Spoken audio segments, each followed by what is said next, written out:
Bonjour à toutes et à tous. Tout d'abord, encore merci d'être présent à cette nouvelle édition des Energy Meeting 2023 qui se tient à Nantes, et notamment pour votre intérêt de cette conférence que je vais vous présenter. Alors pour la petite présentation rapide, donc Georges Carvalho, manager national de la prescription chez Vilo. Vilo, pour la présentation rapide, certains connaissent déjà, d'autres peut-être un petit peu moins bien. Vilo est une société, est un fabricant allemand dont le siège se trouve à Dortmund. Nous sommes, et je suis, un des représentants de la filiale française, dont le siège de Vilo se trouve en Île-de-France, à Chatou dans le 78. Vilo, et nous sommes assez fiers, Vilo France a sur son territoire 2 usines de fabrication, dont une est à Laval. Pour vous donner une petite idée, 70% des produits de la gamme Vilo sont fabriqués dans notre usine de Laval. Donc on est assez fiers de pouvoir communiquer sur le petit logo, le coq bleu, si vous voyez de quoi je parle, qui représente la French Fab. Et la deuxième usine dont je vous disais, qui se trouve à Aubigny-sur-Ner, concerne, elle, les produits d'intégration. Donc ce que l'on appelle chez nous produits d'intégration, c'est tous les petits circulateurs que vous allez retrouver, notamment dans des chaudières, des pompes à chaleur, enfin voilà, dans des équipements qui sont plutôt fabriqués par d'autres industriels et où nous fournissons, nous, les petits circulateurs. L'idée de cette conférence aujourd'hui, c'est de vous parler d'une offre, une solution que Vilo propose, qui est inscrite ici, qui s'appelle donc Wilo Energy Solutions, plus communément sous l'acronyme WES. Alors, qu'est-ce que le Wilo Energy Solutions ?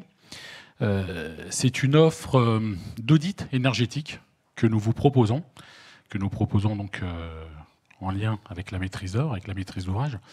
Et le but de ces audits énergétiques, en lien bien évidemment avec les réglementations en vigueur, dont notamment le décret tertiaire. Je vous ai mis ici un petit slide avec quelques rappels qui, pour vous, est du par cœur.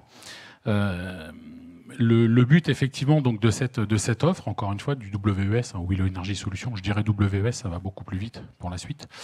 Encore une fois, comme je vous disais, c'est d'en arriver à des audits énergétiques de parc afin d'être dans cette transition énergétique, c'est-à-dire de partir d'installations qui aujourd'hui sont peut-être obsolètes pour certaines, qui aujourd'hui consomment trop d'énergie, pour en arriver à vous présenter des solutions sur des installations qui sont beaucoup plus pertinentes, encore une fois, en termes d'économie, et qui répondent parfaitement aux nouveaux décrets. Je vous ai mis quelques chiffres qui sont quand même intéressants à avoir en tête, parce que c'est assez représentatif à mon sens. Aujourd'hui, sur le sol français, on estime à peu près à 923 millions de mètres carrés de bâtiments tertiaires à rénover. De bâtiments tertiaires. Dans ces 923 millions de mètres carrés, 800 millions de mètres carrés sont à rénover. Donc c'est quand même assez parlant. Et on estime, avec des sources quand même assez sûres, que dans ces 800 millions de mètres carrés à rénover, il y a à peu près un parc d'1 million de circulateurs et pompes à remplacer. Quand on parle d'1 million de circulateurs et pompes à remplacer, bien évidemment, ça comprend les produits qui sont aujourd'hui obsolètes, mais on ne va même pas trop en parler. Mais on va surtout parler des anciennes générations, qui étaient notamment à vitesse fixe, et qui aujourd'hui sont bien évidemment obsolètes, je dis encore ce mot-là, de par la technologie qu'ils embarquaient, et par rapport à ce qui se fait aujourd'hui. Très important aussi, pour que vous compreniez l'offre que Vilo veut vous offrir au travers du WES, un petit point sur ce que l'on appelle donc la directive ERP. Pourquoi ? Parce que cette offre a été développée en prenant en considération ce que l'on appelle des profils de charge. Les profils de charge, et notamment le profil de charge Blue Angel pour la partie chauffage, et le profil de charge ESER, dont l'acronyme est un petit peu plus courant, un petit peu plus utilisé, un peu plus connu, pour la partie eau glacée. Qu'est-ce qu'un profil de charge ? Au fait, un profil de charge se traduit par les graphes qui sont ici. Au fait, un profil de charge va vous dire, et notamment pour une pompe ou un circulateur, dit que ce dernier fonctionne 6% de son temps à 100% de ses besoins, 15% de son temps à 75% de ses besoins, 35% de son temps à 50% de ses besoins, 44% de son temps à 25% de ses besoins. Au fait, l'idée de ce profil de charge, bien évidemment, c'est d'avoir le temps de fonctionnement sur toute une durée de vie de l'équipement, mais c'est surtout de se dire, et je vais prendre une expression qu'on connaît tous, qui était avant de se dire qui peut le plus, peut le moins. Quand on partait d'une esquisse, d'un APS, d'un APD, en disant bah voilà, il me faut telle puissance ou tel débit, et puis que quand le projet commençait à évoluer, qu'il passait entre les mains de différents acteurs ou d'autres acteurs, on avait toujours pour habitude, enfin on avait toujours, parfois par habitude, de surestimer un petit peu les besoins pour en arriver à une puissance initiale, si je parle en puissance ou en débit, pardon, de, je sais pas, de 10 mètres cubes, et à la finalité, on partait sur des sélections de produits qui étaient à 15 ou 16 mètres cubes. Au fait, l'idée, c'est quoi ici? C'est de se dire que finalement, le qui peut le plus, peut le moins, bah, aujourd'hui, il faut peut-être l'oublier, se le retirer de la tête, parce qu'on observe que finalement, la plupart du temps, son équipement, qui est ici représenté sur la plus grande partie de la durée de son fonctionnement, va suffire pour les besoins de l'installation. Alors bien évidemment, à un instant T, on aura besoin de 100% de la puissance ou 100% du débit de l'équipement, mais est-ce que finalement, avec une réflexion un petit peu plus aboutie ou une autre réflexion, on ne pourrait pas se dire que pour 44% du temps, pardon, excusez-moi, eh ben, est-ce que le débit est nécessaire ou pas? Donc ça, c'est le profil de charge en chaud et le profil de charge en froid. Il faut savoir que le profil de charge Blue Angel, alors c'est un petit peu la coïncidence qui veut ça, c'est un profil de charge allemand qui a été créé en 1977. C'est la réglementation la plus vieille aujourd'hui, qui est connue. Ce profil de charge est commun à tous les fabricants, tous les pompistes, fabricants de pompes. Ce n'est pas forcément spécifique ou dédié à Vilo. Et c'est un profil de charge moyen représentatif sur un temps de fonctionnement européen. D'accord ? Donc ce sont plusieurs pays qui se sont mis d'accord pour établir ce profil de charge. Pareil, je vous ai mis des petits graphes et des petits chiffres, on ne va pas tous les regarder en détail, mais avec des choses qui sont assez représentatives quand même et qui sont très parlantes. Il faut savoir qu'aujourd'hui, 10% de la consommation énergétique mondiale provient des pompes et 85% du coût du cycle de vie d'une pompe est lié à sa consommation. Qu'est-ce que nous dit la directive ERP? Parce que c'est important aussi de le savoir. Cette dernière fait la différence entre un circulateur à rotor noyé et une pompe à moteur ventilé. Ce qui est pris en compte dans cette directive ERP et ensuite pour les calculs de consommation énergétique n'est pas la même chose. Ici, on prendra en considération ce que l'on appelle le EEI, donc sur les circulateurs à rotor noyé, donc qui est l'indice d'efficacité énergétique, c'est-à-dire qu'on prend en considération la partie la consommation électrique de l'équipement, alors que sur les pompes à moteur ventilé, donc en fait ce sont les équipements qui sur le dessus, généralement vous voyez un ventilateur, on prendra en considération donc un indice qui s'appelle le EI moteur, donc c'est la puissance électrique consommée au moteur, et le MIE, qui est la puissance électrique nécessaire pour véhiculer le fluide frigo-caloporteur, qui en l'occurrence pour nous est l'eau bien évidemment. Donc ce distinguo entre les deux technologies est important, parce que comme je vous le disais tout à l'heure, par rapport au calcul de consommation, il y a une différence à faire. Pour aller un petit peu plus loin dans les chiffres de ce que dit la directive ERP, alors je vous ai mis aussi ici une petite coupe qui est assez sympa et très facile à comprendre pour faire le distinguo entre un circulateur et une pompe à rotor noyé. Je vous le disais tout à l'heure, donc un circulateur, au fait, les parties mécaniques qui se trouvent à l'intérieur de l'équipement ici sont refroidies donc, par le fluide frigo-caloporteur. Quand je dis refroidi, il faut le savoir que même sur un circuit de chauffage, un exemple 90-70, de l'eau à 90 degrés est suffisante pour venir refroidir les parties mécaniques tournantes ici de l'équipement. Sachant qu'un exemple, nos circulateurs peuvent monter à des températures, comme vous voyez ici, de maximum 110 degrés au niveau du fluide. Donc au fait, l'eau, pour vous la schématiser, elle va arriver ici dans la tuyauterie. Il y aura un léger filet d'eau qui partira... Hop, je vais prendre le pointeur qui partira ici, qui reviendra comme ça, qui fera tout le tour, qui va repartir vers le haut, qui va rejoindre ici. Okay. Donc c'est ce petit léger filet d'eau qui va venir refroidir les parties mécaniques. Que nous dit la réglementation pour revenir très rapidement sur la directive ERP? Elle nous dit que depuis le 1er janvier 2020, pour pouvoir mettre un équipement en vente sur le marché, il faut que son EEI, donc son indice d'efficacité énergétique, soit inférieur ou égal à 0,23. Voilà, c'est ce que dit la réglementation. On voit qu'au fil du temps, l'indice énergétique a eu tendance donc, à diminuer. Pourquoi diminuer? Parce que plus on est proche de 0, plus on est efficace pour la directive ERP. Donc on voit qu'on est passé de 0,27 à 0,23. Les graphes ici, je vous ai mis les 4. Ceux qui nous concernent le plus et sont notamment le premier, qui concerne donc les circulateurs pour la partie chauffage et climatisation sur les différents réseaux installations. Et le dernier graphe, alors avec une petite aberration quand même, je vous l'accorde, qui concerne les circulateurs pour les bouclages ECS. Alors il faut savoir ici qu'il n'y a pas encore de valeur vraiment qui a été indiquée par la directive ERP, pour une simple et bonne raison, c'est que le Parlement, le Conseil européen des 27 États membres, ne s'est pas mis d'accord sur la valeur. Voilà, c'est juste pour ça.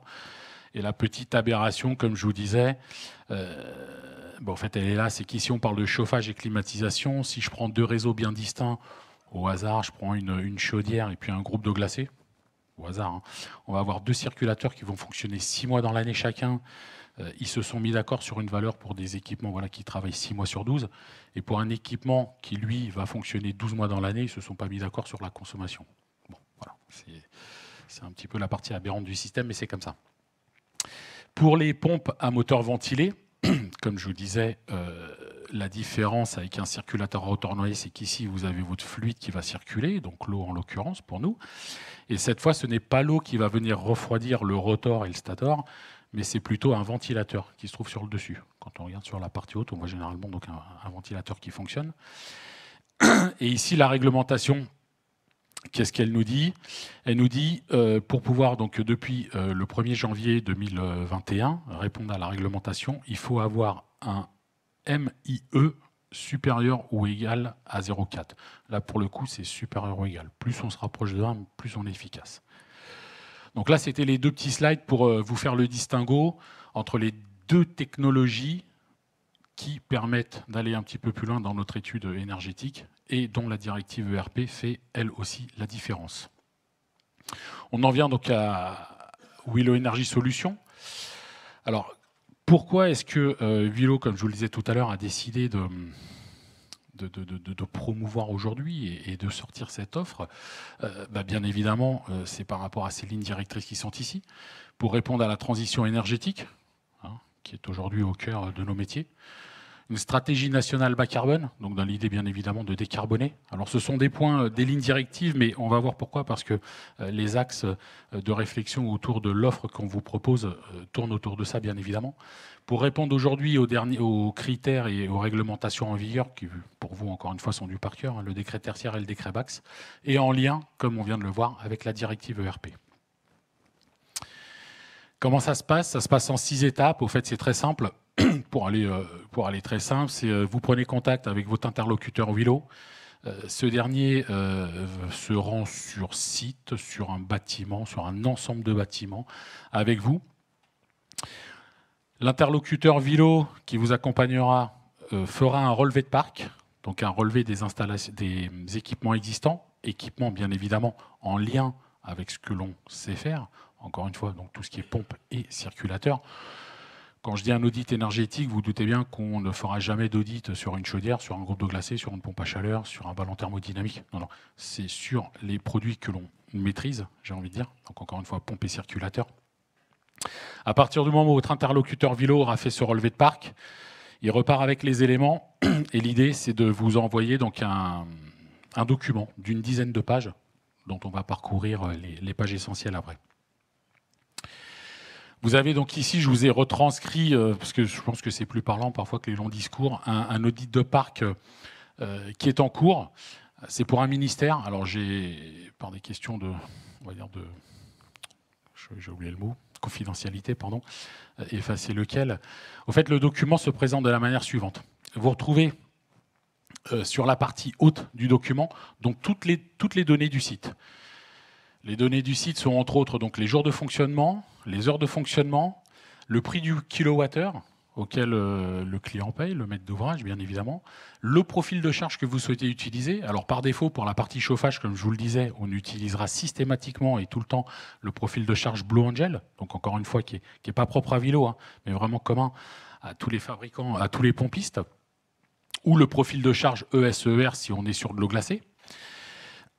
Ensuite, ici, donc, on a un profil des hypothèses du parc. Donc, par rapport au relevé qu'on a pu faire, on a estimé qu'il y avait à peu près qu'on partirait sur 20% de débit constant et 80% de débit variable. débit constant par rapport à certaines applications qui le nécessitent, et le client souhaitait une surestimation des débits de 15%. Voilà. Donc là, on plante le décor avec le client, on fait les relevés nécessaires pour pouvoir ensuite, nous, Vilo, interlocuteurs Vilo, vous présenter, vous proposer ce document. Dans la partie du dessous, donc vous retrouvez la liste des sous-stations, des chaufferies. Pour vous dire donc encore une fois ici comment ça se passe, ben voilà, vous avez les sous-stations, les sous-stations, les chaufferies pardon, qui sont référencées. Vous avez dans la deuxième colonne la référence des produits actuels. Donc on voit qu'il y a des anciennes références. On voit que c'est beaucoup aussi de références Samsung. Parce que pour la petite histoire, je sais que Vilo a racheté Samsung fut un temps, pour ceux qui s'en rappellent ou qui le savent. Sans forcément parler de mes confrères qui sont présents aussi sur le salon, mais vous voyez qu'on peut travailler aussi sur des références qui ne sont pas forcément issues de notre catalogue. Pourquoi ? Parce qu'on a une base de données qui est assez enrichie et très intéressante et assez complète sur les puissances électriques des équipements. Donc ici, ben voilà, vous retrouvez la puissance électrique de l'appareil qui est aujourd'hui installé à l'instant T. Et l'idée, comme je vous le disais, c'est de partir sur un parc qui est beaucoup plus moderne, qui embarque les dernières technologies, avec les nouvelles efficiences énergétiques, avec des nouvelles options. Hein. Vous retrouvez donc ici systématiquement la référence du nouveau produit qui est en face du produit installé, sa dénomination ou sa désignation, sa nouvelle puissance électrique consommée. Je vous ferai noter, juste comme ça, un exemple. Alors là, c'est vraiment un audit de parc existant. Hein. C'est pas juste pour la présentation. Si on prend la première ligne ici, nous étions anciennement sur un produit DIL 410, donc un produit Samsung, hein, de la marque Samsung, qui aujourd'hui est Vilo, avec une puissance consommée de 2,81 kW. On voit que sur les nouvelles technologies, donc en produits équivalents, ce que l'on appelle chez nous la gamme premium, les Stratos Giga 2.0, on voit qu'on descend à des puissances électriques consommées à 1,699 très exactement. Donc on divise quasiment par 2 aujourd'hui, juste en ayant passé de la vitesse fixe à la variation de vitesse, avec des nouveaux EEI ou IE, ce que l'on a vu, les indices d'efficacité énergétique sur les nouveaux moteurs qui sont beaucoup plus efficients. On voit que sur un équipement de taille équivalente, on arrive à diminuer quasiment par 2 la puissance électrique consommée. Si je vous fais aussi l'exemple le plus flagrant sur une grosse puissance, la SIL 210, nous étions à 11 kW, pour arrondir à peu près, en puissance consommée. On voit que sur le produit équivalent aujourd'hui, embarquant encore une fois les nouvelles variations de vitesse et l'efficience énergétique, on est à 7,2. Donc on divise pareil quasiment par 2 la puissance électrique consommée de l'équipement. Et les 3 axes, au fait, les 3 axes de réflexion que vous propose ce document sont les suivants. Pour vous donner donc cette étude de cas dont on était en train de parler, c'est une réalisation d'un audit qui représente à peu près 110 circulateurs et pompes pour ce fameux ministère.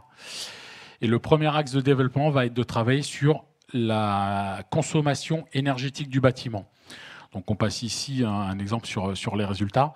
On voit qu'on était sur le parc existant à une consommation énergétique d'un petit peu plus de 278 000 kWh par an. Avec le parc haute efficacité et haute performance, on passerait à 96 000 kWh par an, ce qui nous engendre les économies d'énergie que vous voyez ici. Donc sur une année, à peu près 182 000 kWh par an. Le deuxième axe de réflexion sur lequel on travaillera pour vous, c'est sur ce que l'on appelle donc le retour sur investissement, d'accord, par rapport au coût de l'installation, mais aussi et surtout par rapport à votre facture, la facture énergétique qui représente le parc existant. On voit que sur cet exemple, le client paye à peu près à une facture à peu près d'un petit peu plus de 41 000 € par an. Avec le nouveau parc haute performance, on passera à 14 000, un petit peu plus de 14 000 € par an, ce qui engendre une économie d'un petit peu plus de 27 000 € par an. Et le troisième axe de réflexion sur lequel on travaille pour vous, c'est sur le bilan carbone, cet aspect décarbonation du parc tertiaire existant. Donc on voit que le parc existant dégage à peu près un petit peu plus de 19 000 kg de CO2 par an.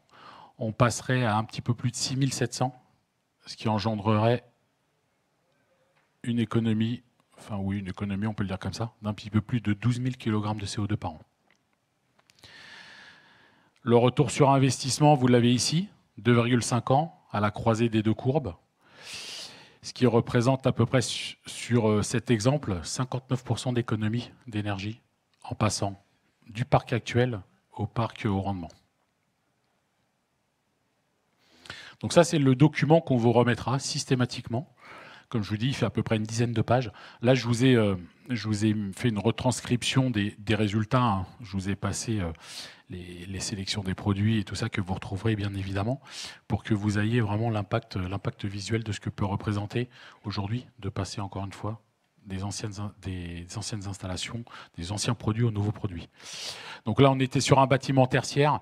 Je vous ai fait de façon un petit peu plus succincte la même représentativité, mais cette fois chez un bailleur, pour avoir aussi un aspect sur une autre typologie de bâtiment. On voit que la consommation ancienne génération était un petit peu plus de 200 000 kWh par an. Alors là, pour le coup, c'est quelque chose qui sait faire. C'est un audit qui s'est déjà réalisé. On est passé à un petit peu plus de 66 000. Et vous voyez donc qu'en gain énergétique, on a eu un gain de 134 000, un petit peu plus de 134 000 kWh par an sur l'année. Et en termes de facture énergétique, on est passé de 24 à 14 000. Ah, il y a un petit loupé là sur le résultat. Donc on est, vous voyez le gain que ça a permis, avec une réduction donc de 71% de la consommation électrique sur les pompes et 82% sur le bilan carbone, avec un retour sur investissement de 2,8 ans pour le client. Un point important, je reviens là-dessus. Mais attendez, je vais surtout partir là. Là, je vous disais qu'on était à un retour sur investissement calculé à 5,9 ans. Permettez-moi de vous dire que la valeur est fausse au moment où on se parle, parce que cet audit de parc, je l'ai fait personnellement. C'était en décembre de l'année dernière. Bon, c'est un ministère, ça prend un petit peu plus de temps. Et effectivement, vous avez mis en plein dans le mille. C'est qu'on parlait d'un coût de l'énergie à 0,15 centimes. Aujourd'hui, il n'est plus à 0,15 centimes. Voilà. Donc, qui dit coût de l'énergie primaire qui a augmenté, bah, bien évidemment, pardon, excusez-moi, je suis allé trop vite, le retour sur investissement, lui, qui descend. Alors là, on n'a pas pris en compte les C2E, mais dans le document, voilà, exactement. Dans le document, on vous fournit aussi systématiquement, en fonction des produits qui ont été sélectionnés, la part de C2E qui vous revient si vous optez pour la solution Vilo, effectivement. OK ? Donc, comme je vous disais, ici, le même exemple, par contre, pour un bailleur social, donc pour un bâtiment de type logement collectif. Bien évidemment, Vilo, ce n'est pas que des pompes et des circulateurs. Je vous ai mis un petit peu la slide conventionnelle pour vous dire que nous faisons aussi d'autres équipements avec des gammes premium qui sont notamment liés à la surpression incendie, maintien de pression. Quelque chose dont on parle beaucoup aujourd'hui, la récupération des eaux pluviales aussi. Sachez qu'on a des choses toutes faites à vous proposer, assez intéressantes en termes de sélection, de mise en œuvre. Ce qui est intéressant, je pense, pour vous chez Vilo, il faut le savoir, c'est que nous avons aussi un service expert qui est là pour que nous, en interne, on puisse s'appuyer, mais aussi vous. S'il faut des interventions avant la réalisation, pendant et après, il n'y a aucun problème là-dessus. Enfin, ouais. Vous voyez le panel un petit peu d'applications sur lesquelles Vilo se positionne, avec encore une fois des produits, je pense, assez premium. Et bien évidemment, tous nos produits sont compatibles avec les différents protocoles de communication pour répondre notamment et entre autres au décret MAX, si on ne parle que de celui-là. Voilà. Oui.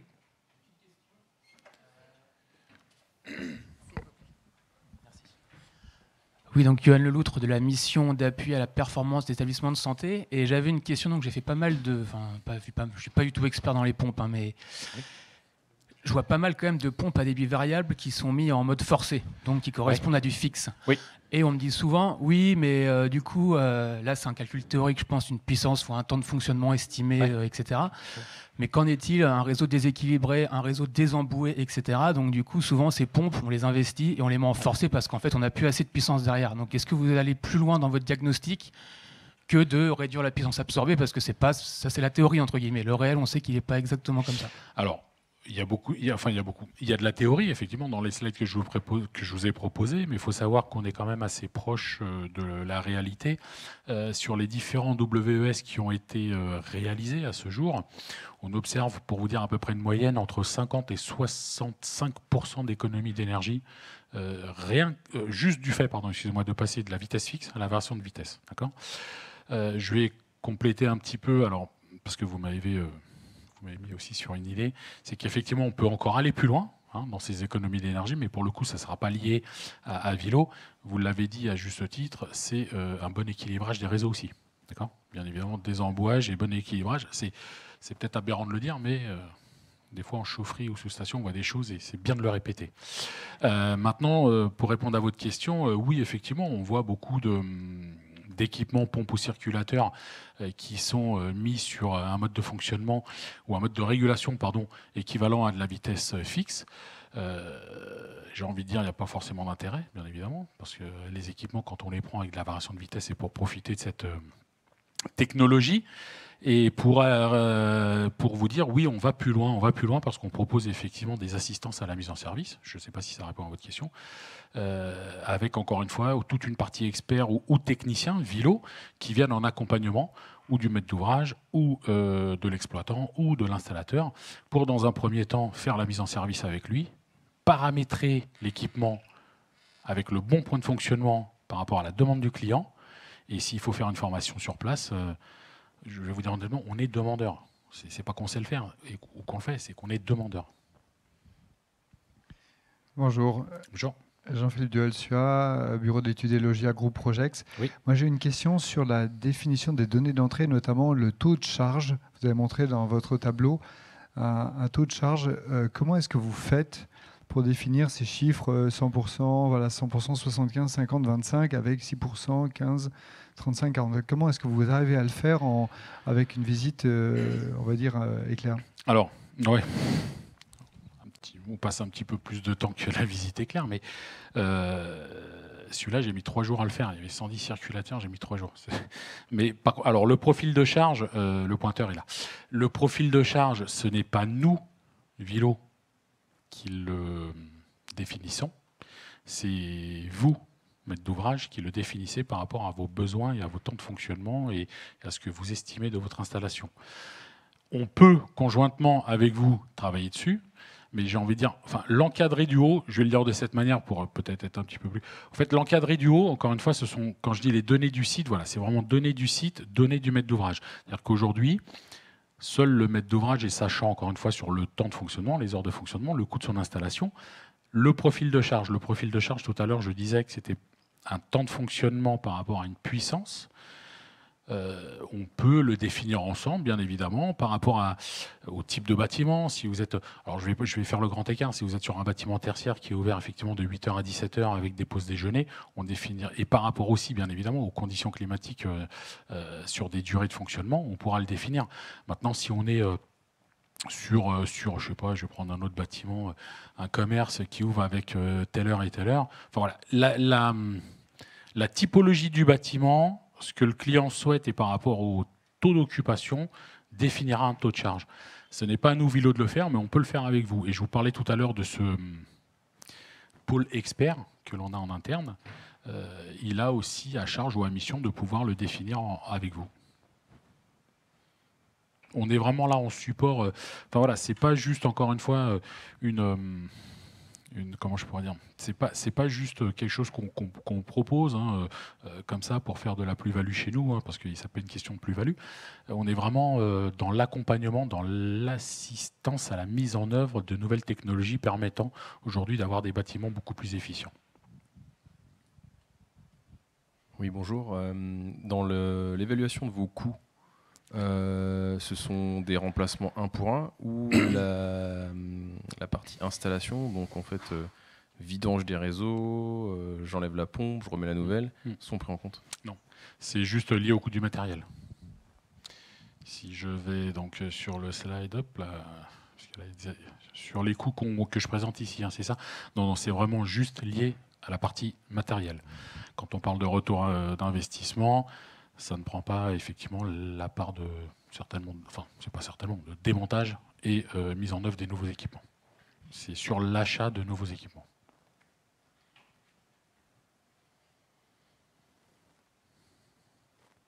D'autres questions ?